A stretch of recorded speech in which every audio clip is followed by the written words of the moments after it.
Hello बच्चों, स्वागत है आज की क्लास में। तो कैसे हैं आप लोग?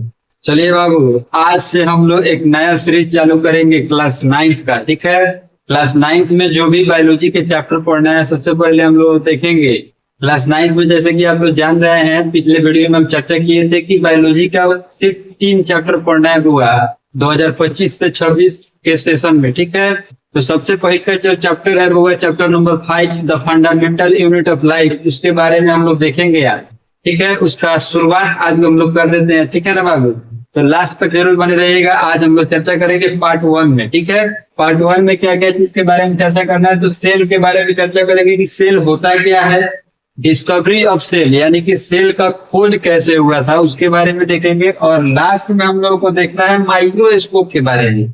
एक इंस्ट्रूमेंट होता है माइक्रोस्कोप, उसके बारे में भी देखेंगे। उसका यूज क्या चीज में पड़ता है उसके बारे में भी जानेंगे। ठीक है, तो चलिए बाबू आज का क्लास शुरू करते हैं। तो ध्यान दीजिएगा बाबू, जैसे कि आप लोग जान रहे हैं क्लास 9 का साइंस बायोलॉजी का चैप्टर नंबर 5 है हुआ the fundamental unit of life. Book का चैप्टर नंबर 5 है। एक बुक होता है एनसीईआरटी का, जिसका चैप्टर नंबर 5 है the fundamental unit of life, जो कि बायोलॉजी का चैप्टर है। उसी को हम लोग क्या करेंगे होगा, तो चालू करते हैं आज से। ठीक है, आज से इसका वीडियो आएगा लगातार, तो आप लोग बने रहिएगा। ठीक है, लगभग इसका पार्ट बाई पार्ट आएगा, छोटा छोटा पार्ट, तो आप लोग बने रहिएगा तो आपको पता चलेगा। पार्ट 1 है, ध्यान दीजिएगा इस पे। ठीक है, सबसे पहले हम लोग जानेंगे होगा सेल के बारे में। ध्यान दीजिएगा, सेल को हम लोग हिंदी में कहते हैं वो कोशिका। Cell is the structural and fundamental unit of life. Cell जो होता है वो structural and fundamental unit of life होता है। ठीक है, स्ट्रक्चर मीन्स हो गया ढांचा, और फंडामेंटल मीन्स हो गया क्या, जब मतलब उस ढांचे को चलाने के लिए जो चीज का जरूरत पड़ता है उसी को हम लोग क्या बोलते हैं, सेल बोला जाता है। ठीक है, cell is the smallest unit of life. Cell जो होता है वो क्या होता है, तो सबसे छोटा यूनिट होता है हमारे लाइफ का। ठीक है, हमारे जीवन का। यानी कि अगर हम लोग अपने भाषा में समझे, अपने मतलब भोजपुरी लैंग्वेज मतलब इजी वर्ड में, तो सबसे आसान भाषा है इसका होगा कि जब हम लोग मतलब जन्म लेने से पहले जो होगा सबसे छोटा इकाई, जैसे कि आप लोग जानते हैं कि हम लोग का जन्म इसी क्लास में, इस क्लास में तो नहीं पढ़ना है, पिछले क्लास में पढ़े होइएगा या आगे वाले क्लास में आप लोग पढ़ना है, रिप्रोडक्शन चैप्टर है, तो उसमें ज्यादा विस्तार से हम लोग पढ़ेंगे कि हम लोग जब जन्म लेने से पहले एक सबसे छोटा इकाई रहता है, सबसे छोटा इकाई, उसी को क्या बोला जाता है, सेल बोला जाता है। ठीक है, प्लांट में भी होता है, एनिमल में भी होता है, माइक्रो ऑर्गेनिज्म में भी होता है। सब में सब चीज जितने भी लिविंग ऑर्गेनिज्म है क्या चीज से मिलकर बन जाते हैं, तो सेल से ही मिलकर बना रहता है। वह एक सेल से मिलकर बना हो या हजारों सेल से मिलकर बना हो या मिलियनों सेल से मिलकर बना। ठीक है, सब के बारे में इसमें हम लोग चर्चा करेंगे, टेंशन नहीं लेना है। एक सेल से मिलकर जो बनता है उसको क्या बोलते हैं, जो 1000 सेल से मिलकर बनता है उसको क्या बोला जाता है। तो नॉर्मली आपको समझने वाला बात यही था कि सेल क्या होता है। तो cell is the structural and fundamental unit of life. Cell is the smallest unit of life. बस 2 लाइन समझ लीजिए, याद रखिएगा।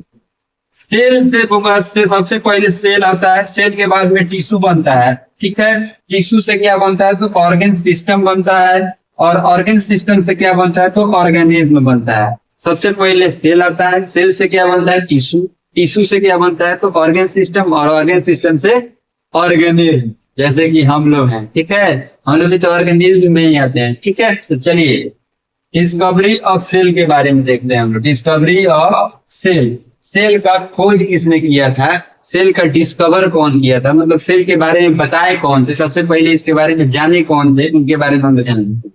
देखिएगा, cell were discover by Robert Hooke. Cell का हुआ डिस्कवर किसने किया था, तो रोबर्ट हुक ने किया था इन 1665। कब किए थे, तो 1665 में होगा। ईयर याद रखिएगा, ऑब्जेक्टिव क्वेश्चन आता है। He studied a piece of cork under the self-made microscope। बोल रहा है वह एक कॉर्क का पीस लेके और उसको स्टडी किए थे, क्या चीज के माध्यम से, तो अपने से बनाए माइक्रोस्कोप के माध्यम से उसको क्या किए थे, स्टडी किए थे और जाने थे। कॉर्क का मतलब क्या होता है, तो कॉर्क का मतलब समझिए, पेड़ का जो सबसे ऊपरी सतह जो होता है ना, सबसे ऊपर वाला परत, जो छाल बोलते हैं हम लोग, पेड़ का छाल, उसी को कॉर्क बोला जाता है। ठीक है, तो उसी को लेके, उसी का एक टुकड़ा लेके वो अपने से बना माइक्रोस्कोप के नीचे रख के उसको अध्ययन किए थे। तो उनको एक होगा compartment like structure, Honey comb like structure, Honey comb like structure इसी को कहा जाता है। देख रहे हैं, मधुमक्खी का जो छाता होता है सेम उसी के जैसा उनको स्ट्रक्चर दिखाता है। ठीक है, देखिए दूसरा नंबर पॉइंट क्या लिखा हुआ है, he saw honeycomb like structure and compartment like structure he called cell. बोल रहा है कि वो जब वह पेड़ का छाल को क्या किए माइक्रोस्कोप के नीचे रख के देखे तो उनको क्या पता चला कि ये तो वो हनीकॉम्ब लाइक मधुमक्खी की छाता के जैसा दिख रहा है। उसका कंपार्टमेंट बना हुआ है, कि बहुत सारा छोटा छोटा छोटा छोटा छिद्र मिलकर कंपार्टमेंट बनाया हुआ है। ठीक है, तो उसी को वह क्या बोले तो सेल बोले। क्या बोले? सेल। यहीं से मिला होगा सेल नाम। ठीक है, सेल को देखिए इन लैटिन, सेल लैटिन एक भाषा होता है। ठीक है, जिसको सेल मतलब हम लोग तो लिटिल रूम कहा जाता है। क्या कहा जाता है? लिटिल रूम, मतलब छोटा छोटा कंपार्टमेंट, छोटा छोटा रूम। ठीक है, जो छोटा छोटा ये बॉक्स है ना, देखिए वो हनीकॉम्ब का फिगर बनाया है, ये छोटा छोटा जो बॉक्स है इसी को क्या बोला जाता है? हुआ तो सेल बोला जाता है। क्या बोला जाता है? सेल। जब ये बहुत छोटा छोटा छोटा छोटा चीज मिलकर बनता है तो इसे क्या बोलते हैं? कंपार्टमेंट का निर्माण करा जाता है, मतलब एक घर का निर्माण करा जाता है। ठीक है, उसमें बहुत सारा छोटा छोटा हनीकॉम्ब है। चलिए माइक्रोस्कोप के बारे में जानते हैं। माइक्रोस्कोप क्या होता है? An instrument which is used to see smallest object is known as microscope. बोल रहे हैं हुआ वैसा इंस्ट्रूमेंट, वैसा मशीन जिसका उपयोग हम लोग करते हैं वो सबसे छोटा, मतलब वो इतना छोटा, इतना छोटा जिसको हम लोग इस आंख, खुले आंख से नहीं देख सकते हैं। ठीक है, मतलब इसको उसको देखने के लिए, मतलब जो सबसे छोटा सब्सटेंस रहता है उसको देखने के लिए हम लोग को किसी मशीन का सहारा लेना पड़े। उसी मशीन को क्या बुलाया जाता है? माइक्रोस्कोप बुलाया जाता है। ठीक है, माइक्रोस्कोप वो बहुत तरह का होता है, टाइप ऑफ माइक्रोस्कोप। तो 3 तरह का माइक्रोस्कोप होता है। सिंपल माइक्रोस्कोप जो होगा हर जगह दिख जाता है, आपके स्कूल में भी दिखा होगा, आपके स्कूल के लैब में भी होगा, बायोलॉजी के लैब में जब जाते होइएगा आप लोग देखे होइएगा लैब में। ठीक है, कंपाउंड माइक्रोस्कोप, कंपाउंड माइक्रोस्कोप भी होगा, हम लोग इसको नहीं देखे हुए। कंपाउंड माइक्रोस्कोप होगा जो होता है ना थोड़ा सा बड़ा होता है। ठीक है, और इलेक्ट्रॉन माइक्रोस्कोप, इलेक्ट्रॉन माइक्रोस्कोप होगा। कंपाउंड और इलेक्ट्रॉन माइक्रोस्कोप जो होता है ये नॉर्मली बड़े बड़े जो लैब का संस्था होते हैं वहां पे ये रखा जाता है। या आपके मतलब जो अगर आप मतलब कहीं गए होंगे बड़े से संस्था में, लैब में, कॉलेज वॉलेज, यूनिवर्सिटी में, तो उसमें देखे होइएगा। अगर नहीं गए हैं तो कहाँ से देखे हुई है? ठीक है, वो सुने हुई है किसी के मुंह से। इलेक्ट्रॉन माइक्रोस्कोप जो होता है वह क्या होता है? तो पावरफुल माइक्रोस्कोप, यानी सबसे पावरफुल माइक्रोस्कोप होता है। ठीक है ना हुआ, इससे हम लोग बहुत बहुत बहुत बहुत छोटा चीज को भी क्या करते हैं? देख लेते हैं।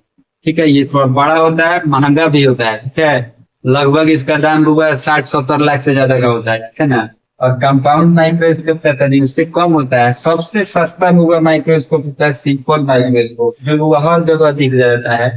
आप लोग एनसीईआरटी का जब बुक खोलिएगा तो उसमें वो फिगर नंबर 5.1 जो है वह क्या चीज का है? तो माइक्रोस्कोप का फिगर दिया हुआ है, आप लोग वहां से देख सकते हैं। ठीक है, तो चलिए आज का क्लास यहीं पे खत्म होता है, लेकिन एक लाइन है आप लोगों के लिए।